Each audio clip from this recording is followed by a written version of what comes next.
алмазбек Отамбоев روز چهارشنبه آخرین نشست مطبوعاتیش را در کرسی پرزیدنتی برگزار کرد. алмазбек Отамбоев خواست که ملاقات با خبرنگاران در محیط غیر رسمی صورت بگیرد. او در آخرین نشست مطبوعاتی خود به حیث پرزیدنت قرقیزستان بدون گالسوک حاضر شد. صلاحیت او به عنوان رئیس جمهور ماه دکبر سال جاری به اتمام می رسد.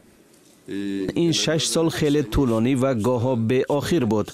انسان همین گونه ساخته شده است که به زودی همه مشکلات را فراموش کرده به زندگی ادامه می دهد. اوتامبویوی 60 ساله گفت که به هنگام رهبری کشور سلامتیش را از دست داد ولی در مجموع از نتیجه فعالیتش راضی است. آنهایی که در کنارم هستند همیشه لطف میکنند و تنها حرفای خوب میگویند. اما نظرسنجی ها مثلا آمار گلپ هم نشان میدهد که 82 یا 84 درصد اهالی از من پشتیبانی میکند.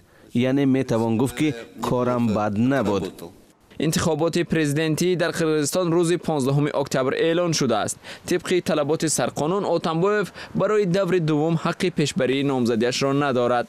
مرز سریف سیاستشناس قرقیز برد اوتامبویف را در آن می‌بیند که مهلت خود را با ثبات و بدون بی‌سروسامانی‌های سیاسی پایین میبرد. مبارزه اعلان شده بر ضد فساد چندان نتیجه نداد و عموماً تا به حال فساد از عامل‌های اساسی باقی میماند که برای رشد کشور مانع ایجاد میکند.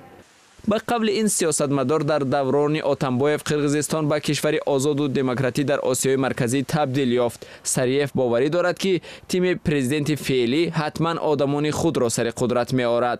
حالا کسی نمیتواند پیشگویی کند کی پرزیدنت می شود، ولی من به چون و چرا می توانم بگویم آن نفر پرزیدنت می شود که با اوتامبویف وابستگی دارد.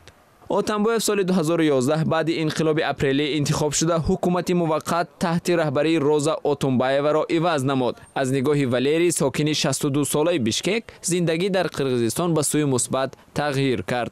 حال حاضر من یگان نفری جایگزین را نمی بینم. قرقیزستان با جمعیت 6 میلیون نفره اکثرا مسلمانشین در اوایل سالهای 2000 در حالت بحران عمیق سیاسی قرار گرفت. پرزیدنت‌های قبلی در سالهای 2005 و 2010 در پی انقلاب برکنار شده بودند. در زمان مستقلیت قرقیزستان اوتامبویف از اولین رهبران کشور است که آرامانه از وظیفه می رود. هرچند برخی از سیاستشناسان حدس میزنند که او میتواند به کرسی سروزیری نشیند، زیرا صلاحیت رهبری حکومت در نتیجه اصلاحات تیر ماه سال گذشته به طور نظر رس تقویت یافت.